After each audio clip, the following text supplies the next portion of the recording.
आपण पाहत आहात रायगड टुडे न्यूज, जनमनाचा कानोसा, समाज मनाचा आरसा।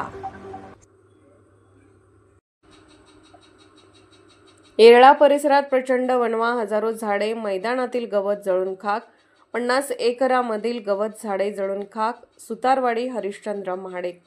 दिनांक 6 मार्च 2026 रोजी सकाळी 7 नंतर कुंडलिक नदीच्या मार्गाकडून येरळा गावच्या वेशीपर्यंत आलेल्या वणव्याने परिसरातील 50 एकर जमिनीवरील मैदानातील गवत झाडे जळून खाक झाली आहेत।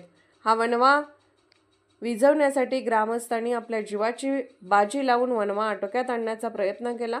या वणव्यामुळे फळ देणारी झाडे तसेच मैदानातील गुरांच्या वैरणीचं गवत अक्षरशः जळून खाक झाल्यामुळे आता गुरांच्या वैरणीचा ज्वलंत प्रश्न बळीराजाला पडला आहे। त्याचप्रमाणे फळ देणारे वृक्षही जळून खाक झाल्यामुळे बळीराजापुढे मोठा गंभीर प्रश्न उभा आहे।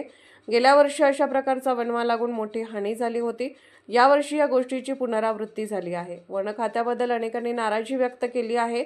दरवर्षी वारंवार लागत असलेल्या वणव्यामुळे ठोस पावलं कधी उचलली जाणार असे संतप्त प्रतिक्रिया अनेकांनी व्यक्त केल्या।